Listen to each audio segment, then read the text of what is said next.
Hey guys, Darren Stevenson back with another video. Sorry I'll have to be a little bit quiet because my parents are asleep and I can't be bothered for them to come in halfway through and be like, keep the noise down, man. So for your benefit and my benefit, I'm just gonna go ASMR mode and just be really quiet and pretty much do what I always do and let everybody else do the work for me. Wow. So today I have three lovely gentlemen and possibly more because people tend to just show up halfway through for these things. So I've got Vladdy Poo. Yeah, I'm Vlad. Omar.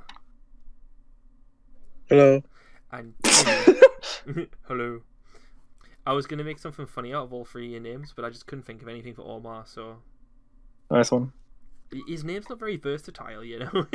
Like, yeah. Omar. This is racism at its finest. I've got Vladdy Waddy, Timmy Wimmy, and then Omar. Nice one. Nice. Okay. Quality content.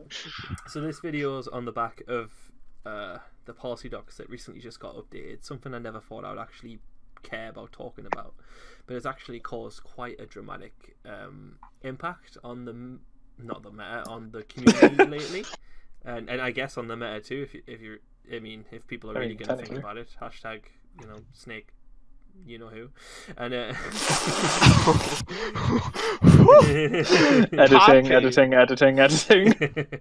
So I guess Darren doesn't edit his videos. Oh shit. So I guess I'm just gonna actually go into it and just talk about the policy docs. So what I'm going to do is I'm just going to ask the guys a few questions and they're going to respond, give each of them a chance to talk about it, and it's probably not going to be as long as the other videos because, well, I guess we'll just see where it goes. So one of the first things that they changed is you don't need to verify with your opponent if you can't resolve a card effect, and one of those examples is if you've called a card off Mind Crush, you're supposed to just trust your opponent that they don't have it and they don't have to verify anymore. Or if your opponent wants to activate a card effect and then they said, oh, I can't resolve it, you don't get to verify anymore. You just have to just trust that you can't resolve it. Well, I have my opinions, but who cares about my opinion? I care about... I'm just going to roll a dice. Vlad, pick a number between 1 and 5. What? Me? Alright, Tim. So what do you think about this most recent policy doc update? Okay. So as for the Mind Crush thing, basically, I think the Mind Crush thing is weird. So the verifying deck thing, for me personally, I'm pretty relaxed when it comes to playing. So I don't mind if someone activates Eclipse Wife and it goes, oh, I don't have any targets. Shit, I'm really sorry. I'm yeah, it's cool, it's whatever. I'm just really glad they're not resolving the Eclipse Wyvern, so it's fine. I now know that hand anyway, right? So it's whatever. Yeah. But the Mind Crush thing, it's man, that card is unplayable. Because obviously it's the thing of your opponent could just cheat, which sucks. But if we say it's a perfect world and your opponent is not going to cheat, the card still sucks because it's you just take a card out of the hand now.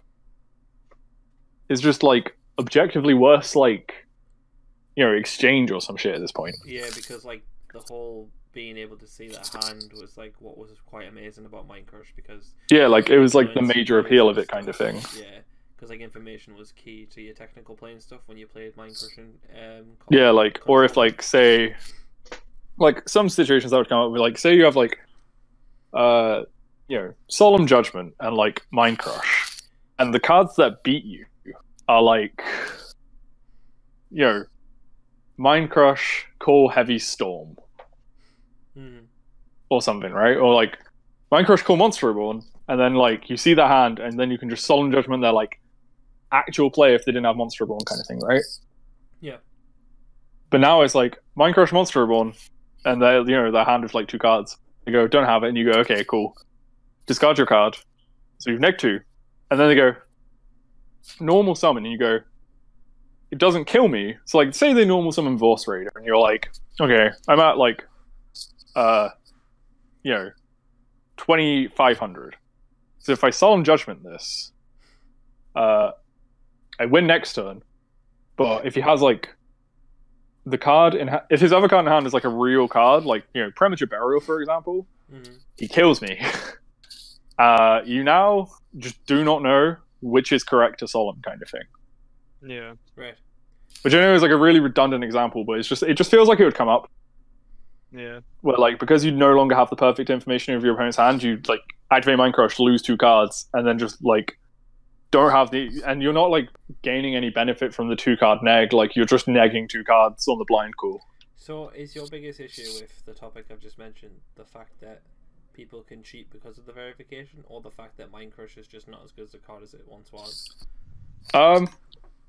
If the world was perfect, it wouldn't be the cheating thing, but unfortunately, like the world isn't perfect, so like the cheating thing I think will be an issue. Not like absurd amounts, because I feel like most people, because like if you're gonna cheat, you're like super confident in yourself anyway, and you will just cheat. Like that just happens. Like if you're gonna like cheat with Mind Crush or whatever, you were gonna cheat anyway, so it just doesn't matter. You cheat with Mind Crush, and then they flip Reincarnation, and then it's like, oh, it's like shit. You just get a fat ban stack. Yeah. If they're like confident enough to like, hard cheat where they don't do the effect of Mind Crush, they're gonna stack you, so it doesn't matter. But like, I feel like there will be a lot of ruling issues that do come up with it. Like, someone will go, "Oh, I might call this," and then the guy says, "Oh, I didn't have it." And like, as we were talking about in the chat the other day, activate upstart, draw a card, shuffle hand. Oh, I drew it, mate. Sorry. It's like, and you just can't prove that. Like, yeah, it is quite frustrating.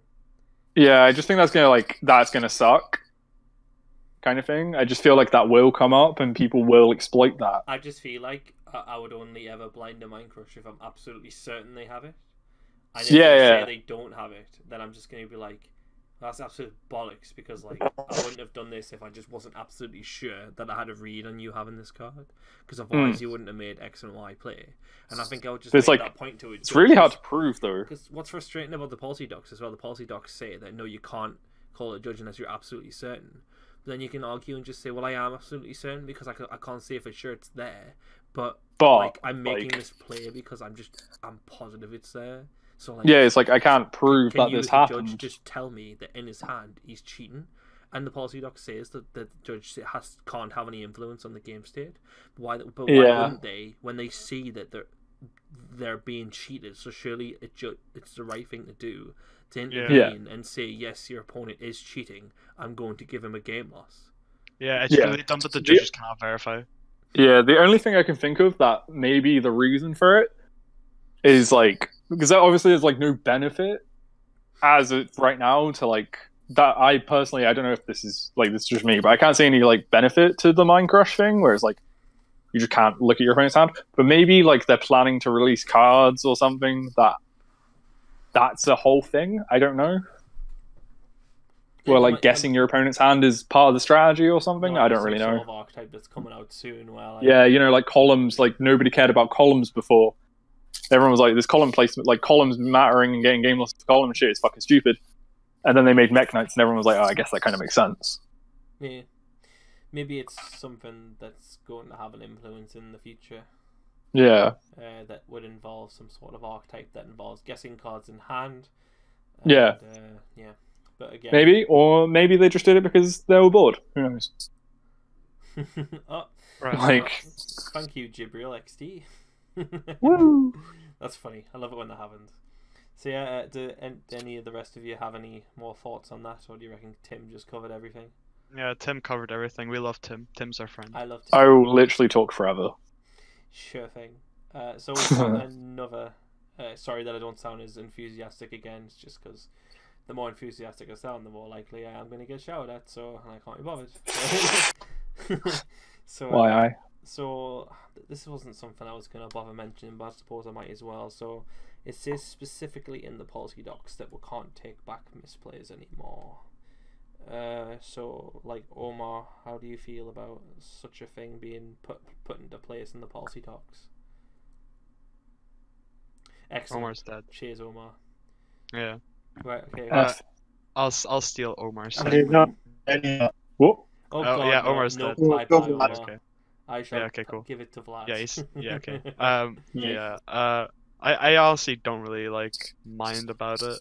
it does seem a bit like extreme though, like with the way they've like worded it in the policy documents, but at the same time, How's the word in the uh, policy docs? that's like even if like your hand hasn't left the card, if you're like searching your deck, you still cannot take it back. Oh, you mean like if Yeah, you I don't pick like a that. card and your opponent sees it, then you go Yeah. to Yeah, change yeah. it. There's no repairing it. That's it. Yeah, It's I like don't like that at all. thankfully for me, the situation has never come up, but I'm sure it has happened to literally like anyone. Like It's 100% happened to me um, before, but like I've had situations where like I would go I think I was like playing striker like it was like Utrecht, right?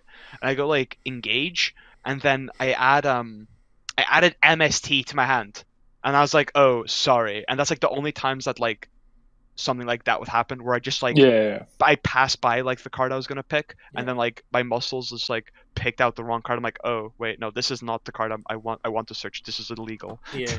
I would Yeah. like to add my Widow Anchor. I'm Well, going to there kill was you this now. one Thanks. time I was just solitairing and like I went to summon Agropane and I just accidentally summoned Reproducus because they just look the same and they're both linked. Yeah, because they're next to the each same other or arrows. whatever.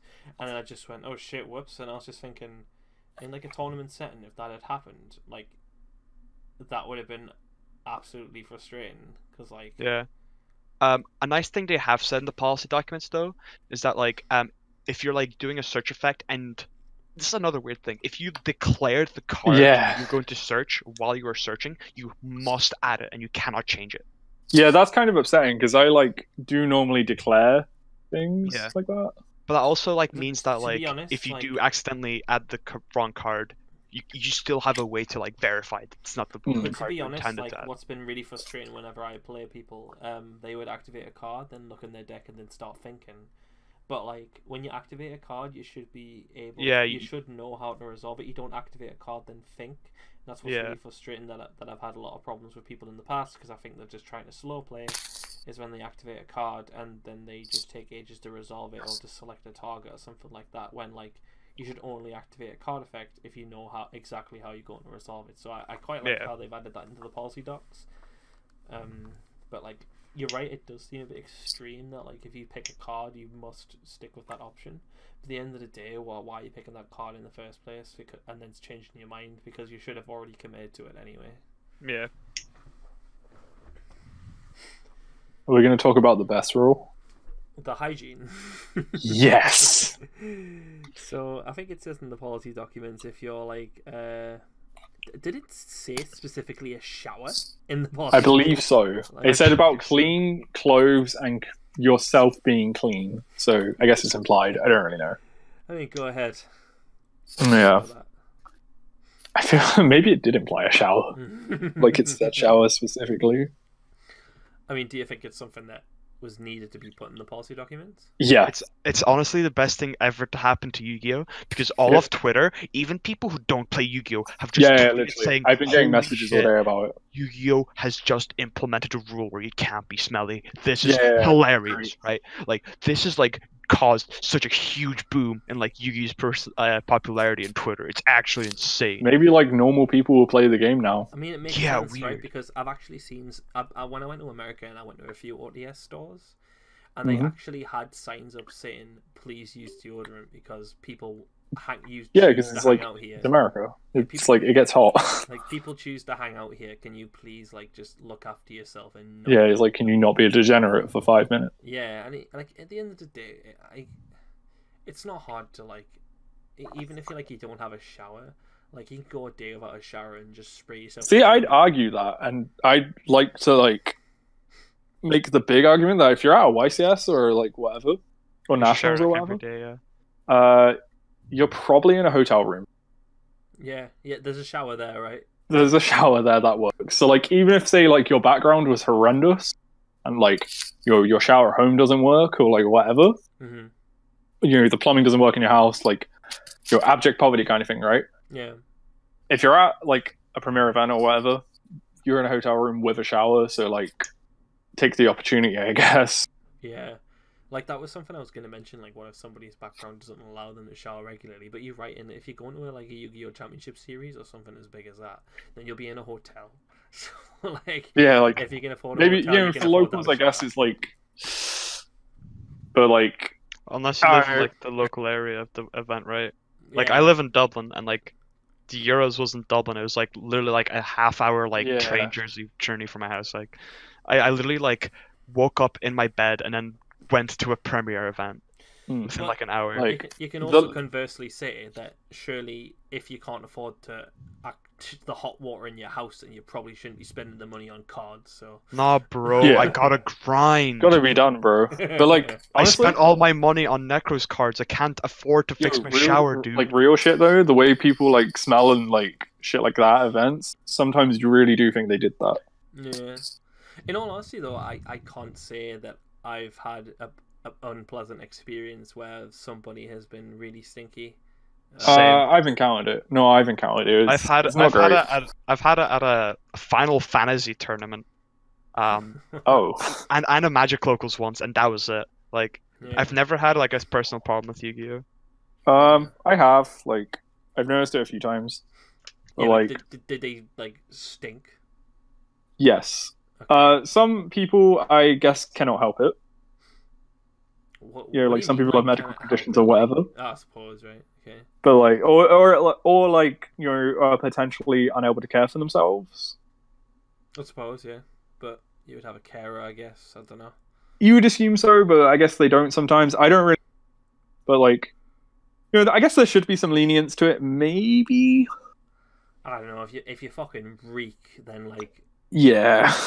like I'm You know, sorry. if like the random like disabled person is like, you know, has like is grim, like you know, just like hygiene wise, it's like, is that necessarily their fault? They obviously should have a carer, which makes you question where their support network is. I think we're trying to look too deep into it. I think the Yeah. point of Probably realistically, if you are a neurotypical person and can wash and shit, don't be a smelly cunt. Is basically I think the well, way. I think the point of the rule for the hygiene was just to enhance everybody's tournament experience, because the last thing people want that the tournament organizers want is for new people to come in and then get a bad impression from people that currently play in stink. So Yeah, and like you know, it brings in the market of like I guess like women because it like defeats the idea that like card games are for like smelly basement dwellers. Also, I'm Or is pretty it sure like- Yu-Gi-Oh is the only trading card game that has done this. So like, big ups Konami, I guess. Yeah, that's pretty. I mean, yeah, I mean it's a good decision. Yeah. yeah. We'll trade Minecraft for clean players. That's fine. Any by day me. of the week. Well, Seems good. anyway, moving on to the last thing, which I guess isn't as important, but they've finally clarified what is a premier event or not. Oh Aha. boy. And I've there's got some I've got a things- premiere event win, mate. There's some things in there that I don't think they quite understand the meaning of premier events, and they have things like nationals Yeah.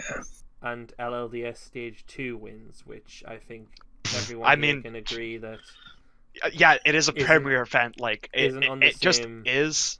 it's just like you can't Hey. really put that on the same level as like a Yu-Gi-Oh Championship Series or a World Championship qualifier. Like, it's just ridiculous that they even thought it was like justifiable to like put nationals and an LDS Stage 2 in the same category. It's just pathetic. Like, for me, Mr. it's just- Stevenson, I think you're just, a little bit salty because this means by Konami standards that I have a star next to my name on Champ Rank and you don't. Actually, I think that means Darren has 2 second places. Does no, it? but like Does it? no, but in all seriousness though, I think like it's just a bit frustrating that like Yeah, it's quite dumb to be fair. because like they categorize this LDS Stage 2 as a premier event when like everybody knows it's just some. Right. Well, we've made a video Well, about it. We've America we've gets said how much we UDS as a hate it. premier event. God damn it. I'd really like there to be an official ranking system. That would be cool. I don't know Like, what they would do. Just use tops, I guess. But it's really, yeah.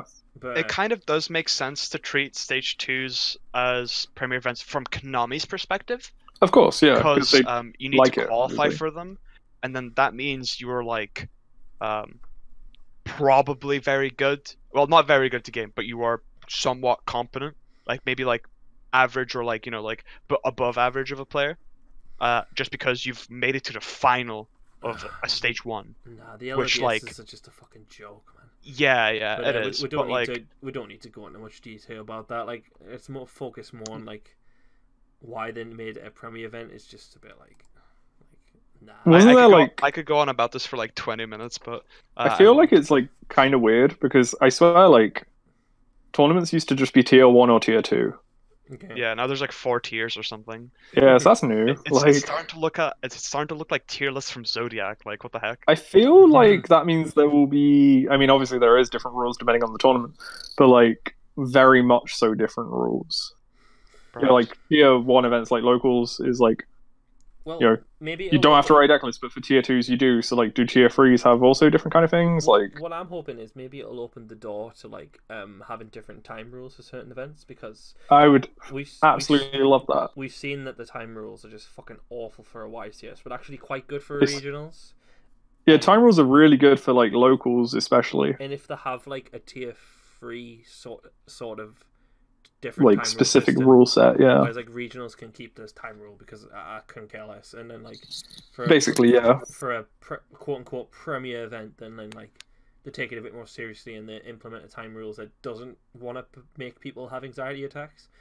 So Yeah, that would be the dream. I like that a lot, and I really hope that is implemented. Hope so. And yes, just also going to nationals. I think I was having a conversation with Tom Rose about this, like on how and what to categorize as a premier event, and he was saying that like the number of the more rounds played decreases the number of variants. Yeah, I get that. So that would make it more likely to be like a more premier event, I suppose. Yeah, that makes sense. I personally would like every tournament to be like 20 rounds. 20 mean, rounds, top 8, let's go. Well, I think like I say, we covered it in the UDS video that we think the UDS Yeah. is like the perfect way to run a tournament. But I agree. I'd like to see more of it. I think The UDS is just a rip off of Magic GPs. what I really Yeah, I know wish they did are, is- but what I really wish but they it's did fine. for We won't talk about nationals- that. What I really wish they did for nationals, and this would make it more premier for me, is if it was like more rounds and not a top 64. Like Jesus Christ, like the fact that it's 20 yeah, rounds. like less. Yeah. the fact like- that it's a top 64. Top legit 64 makes is me crazy. Legit makes me sick. Like it's not a premier. What are you event. talking about? It's ridiculous. Irish Nationals is top 8. That's super premier. Not even Raf could top Irish Nationals. Irish Nats. That's not even a joke. He came like 27th. Bless him. Top 64 is crazy though, because I'm pretty sure like the policy document for nationals is like Graph exposed. anything above 10 rounds is top 64. Yeah. So like, So like if you get over 512 people, it's top 64, which is like crazy. pretty. which is ridiculous. There's not It's even like- 512 people in Ireland. like It means that like it would if you be think much about it, better, like because they have 10 rounds and then they have top 64, which is 64, 32, 16, 8, 4, 6 rounds. So it's 16 rounds, right? Uh-huh. But like you would think like it's 16 rounds, so it should be like premier, but it's just the way it's structured. It's just really bad. I kind of think it's wild that if you enter nationals and there's 10 rounds and it's top 64, and there's like 500 or so people or whatever, you have a 1 in 10 chance of topping just by being there. Yeah, isn't it just ridiculous? Like it's just like there's so many X3s that make it as well, and like a lot of those X3s like just knock out the players that have performed really well for all The old tournament 64 versus first. because they just got lucky in that one match and then they lose in top 32. So that guy that did really well in the top quarter of the tournament just got unlucky against that one guy in top 64, and it just happens. Yeah. Yeah, it's pretty grim. Yeah, but hopefully they'll improve upon the national structure, as this isn't a whine about nationals discussion. It's more focused more on the policy docs. Not yet. Not No. it's coming soon. So anyone else have any final words on the policy docs before I go to bed? Good night, Darren. Yeah. Good night, Aaron. Well, thanks a lot, guys, again for helping me out with the content. Thanks to Omar, even though his mic is shit. He He's on tried. his phone. He's on his phone and he's petting his cat. Probably. Fair play. That is Can't more argue with that. important than my videos. His cat is great. Alright, thanks for watching, guys. Don't forget to go on RJ Cards and Supplies to get yourself the new dual power set and use the code MAXT5 for 5% off. For 5%, sorry, your order, 5%. 5%. And also message him directly because he's more than happy to just do that as well. Shout out to ARG. Give him a kiss. Hashtag Ultra Reality Games. Am I on it? Who knows? Yeah. We probably should have got the list of sponsors on. Well, them, me, and We'll do it next time. we'll do it next time on Darren's YouTube channel. We suck. Sorry. See you guys later. Hi guys, thanks for watching my videos. Here's what you need to do: go to RJ Cards and Supplies.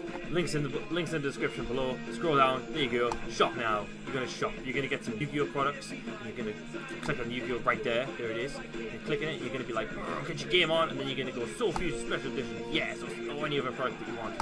I just want one. Add cart. You're gonna buy more, and then what's this? Cheat code MAXI5 Yu-Gi-Oh apply.